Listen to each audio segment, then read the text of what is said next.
Hello viewers, blessed to see you again. Pagi ini saya tertarik untuk belajar bagaimana sih menjadi orang Kristen. Jadi bagaimana saya sudah jadi orang Kristen ya. Jadi saya harus belajar bagaimana menjadi Kristen itu menurut Alkitab. Ya, yang terutama adalah satu ya harus mengasihi Allah dengan sepenuh hati seperti yang dikatakan di dalam Injil Matius pasal 22 ayat 37 ya. Jawab Yesus kepadanya, "Kasihilah Tuhan Allahmu dengan segenap hatimu dan dengan segenap jiwamu dan dengan segenap akal budimu." Kemudian juga di Markus yang saya pelajari di pasal 12 ayat 30, "Kasihilah Tuhan Allahmu dengan segenap hatimu dan dengan segenap jiwamu dan dengan segenap akal budimu dan dengan segenap kekuatanmu." Nah, kemudian yang kedua yang saya pelajari adalah sebagai Kristen kita harus mengasihi sesama manusia ya. Seperti yang tertulis di dalam Matius juga pasal 22 ayat 39, dan hukum yang kedua yang sama dengan itu ialah kasihilah sesamamu manusia seperti dirimu sendiri. Dan juga saya belajar di Yohanes 13 ayat 34 ya. "Aku memberikan perintah baru kepada kamu, yaitu supaya kamu saling mengasihi, sama seperti aku telah mengasihi kamu, demikian pula kamu harus saling mengasihi." Dan yang ayat ke-35, "Dengan demikian semua orang akan tahu bahwa kamu adalah murid-muridku, yaitu jikalau kamu saling mengasihi." Jadi ciri-ciri dari murid Tuhan Yesus Kristus adalah saling mengasihi sesama manusia. Jadi tidak membedakan dari golongan apapun atau tidak pandang bulu, karena kasih Tuhan pun berlaku bagi semua manusia tanpa memandang dari golongan apa, agama apa, status sosial apa, keturunan apa ya. Jadi kasih Tuhan adalah universal bagi semua umat manusia. Kemudian juga saya pelajari juga di 1 Yohanes ya. 1 Yohanes 4 ayat 7 saya bacakan, "Saudara-saudaraku yang kekasih, marilah kita saling mengasihi, sebab kasih itu berasal dari Allah, dan setiap orang yang mengasihi lahir dari Allah dan mengenal Allah." Saya akan lanjutkan dulu di ayat 8. "Barang siapa tidak mengasihi, ia tidak mengenal Allah, sebab Allah adalah kasih." Puji Tuhan, kalau kita mengenal Allah berarti kita harus mengasihi, karena kasih itu berasal dari Allah dan kasih itu adalah Allah. Jadi kasih Allah tanpa syarat. Jadi kalau misalnya kalau kamu tidak memeluk agama yang ini, kamu akan dibunuh. Kalau kamu keluar dari agama yang ini, kamu akan dibunuh. Jadi dalam mengikut Kristus kita diajarkan kasih ya. Karena Kristus sendiri adalah kasih.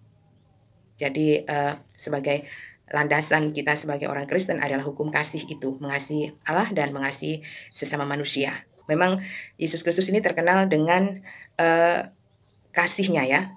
Jadi Yesus Kristus sebagai figur yang membawa kasih dan membawa damai di dunia. Jadi kasih dan damai dari Kristus, dari Tuhan itu juga tidak memandang bulu ya. Jadi berlaku semuanya, tidak peduli agama apapun. Itu tadi ya yang bisa membatasi antara membedakan manusia dengan yang lainnya. Tetapi kalau kita fokus kepada Tuhan, maka tidak ada sekat untuk mengasihi itu. Cara hidup Kristen menurut Alkitab itu yang ketiga yang saya pelajari adalah hidup dalam ketaatan kepada Allah. Saya akan bacakan di Yohanes 14 ayat 15 ya. "Jikalau kamu mengasihi aku, kamu akan menuruti segala perintahku." Nah, tadi cara hidup orang Kristen yang pertama adalah mengasihi Allah dengan sepenuh hati, yang kedua adalah mengasihi sesama manusia, yang ketiga ini adalah kalau sudah mengasihi Allah kita harus mentaati perintah Allah. Jadi bukan hanya mengungkapkan kasih kita dengan di mulut saja, tetapi taat ya. Saya akan lanjutkan dulu di 1 Yohanes 2 1 Yohanes 2 ayat 3 sampai 6 ya, saya akan bacakan. Dan inilah tandanya bahwa kita mengenal Allah, yaitu jikalau kita menuruti perintah-perintahnya. Ayat 4, barang siapa berkata aku mengenal dia, tetapi ia tidak menuruti perintahnya, ia adalah seorang pendusta, dan di dalamnya tidak ada kebenaran. Yang ayat 5, tetapi barang siapa menuruti firman-Nya, di dalam orang itu sungguh sudah sempurna kasih Allah. Dengan itulah kita ketahui bahwa kita ada di dalam Dia. Ayat 6, barang siapa mengatakan bahwa ia ada di dalam Dia, ia wajib hidup sama seperti Kristus telah hidup. Nah, ini adalah bicara soal bukti kita mengasihi Allah dengan cara bagaimana, yaitu dengan taat. Taat berarti kita melakukan perbuatan-perbuatan yang dikenan oleh Allah selama kita menjalani hidup ini, ya. Bagaimana cara Kristen hidup menurut Alkitab? Yang keempat yang saya pelajari adalah hidup dalam roh. Ini saya pelajari dalam Galatia 5 ayat 16 hingga 25. Ya, memang panjang, tapi karena memang mengaji jadi harus dibaca, ya. Ayat 16, maksudku ialah hiduplah oleh roh. Nah, maka kamu tidak akan menuruti keinginan daging. Yang ayat 17, sebab keinginan daging berlawanan dengan keinginan roh, dan keinginan roh berlawanan dengan keinginan daging.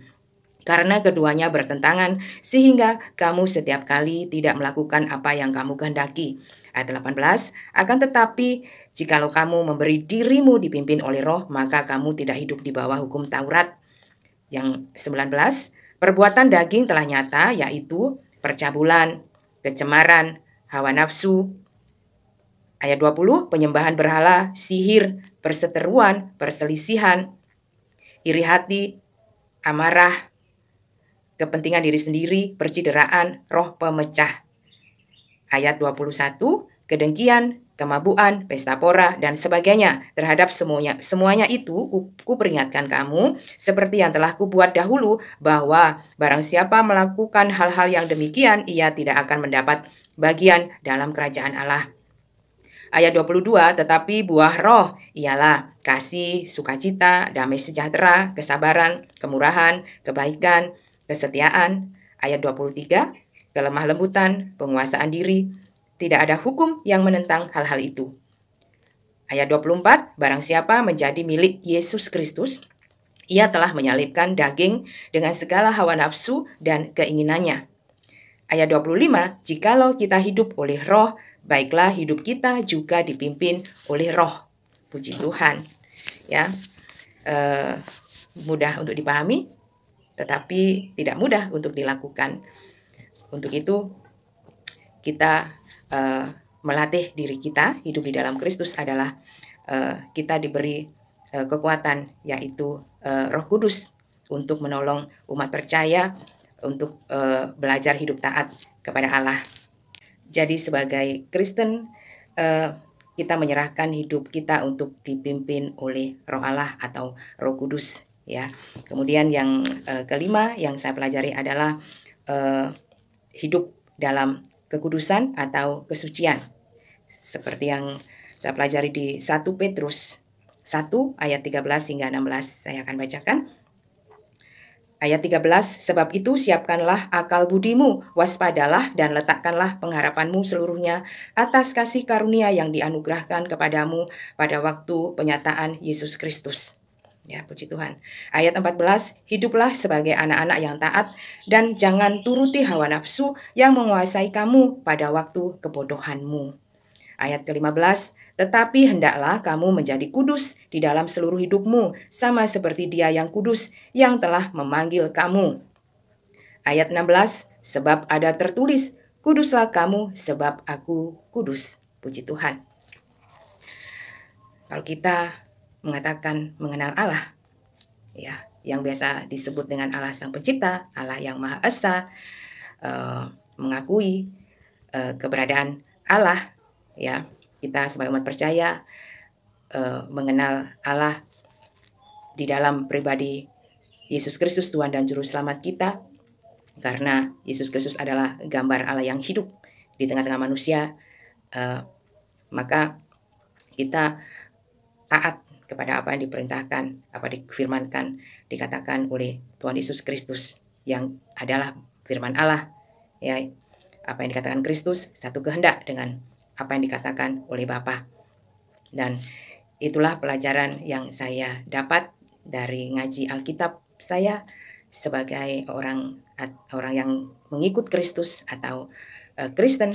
Jadi saya belajar untuk mengasihi Allah dengan sepenuh hati. Saya belajar untuk mengasihi sesama manusia.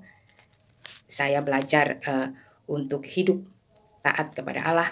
Saya belajar untuk hidup dalam roh atau dipimpin oleh Roh Kudus, Roh Allah sendiri, melalui iman kepada Yesus Kristus sebagai anak Allah yang maha tinggi, yang telah diberi otoritas surga dan bumi. Kemudian saya berusaha, saya belajar hidup dalam kekudusan, karena Yesus Kristus sendiri adalah kudus. Untuk itu kita dipanggil dari golongan apapun, dari agama apapun, siapapun. Tuhan tidak melihat status sosial. Untuk itu Tuhan Yesus Kristus datang untuk bagi manusia yang berdosa, sedangkan seluruh manusia jatuh dalam dosa. Untuk itu manusia tidak bisa bangkit sendiri, tapi ada satu pribadi yang bisa membuat orang berdosa bangkit untuk dikuduskan kembali dalam pemanunggalan dengan Kristus, untuk mengenal Allah sejati itu, yaitu Bapa, Putra, dan Roh Kudus, manunggal di dalam Allah yang esa, yang maha kudus. Puji Tuhan, ini sangat memberkati saya untuk memimpin hidup saya, dan semoga ini juga jadi berkat juga bagi saudara-saudara semuanya, khususnya bagi yang belum menerima Tuhan Yesus Kristus sebagai Tuhan dan Juru Selamat, sedangkan sudah mendengar dan Anda semuanya dipanggil untuk memperoleh keselamatan yang sama, yaitu hidup kekal. Puji Tuhan.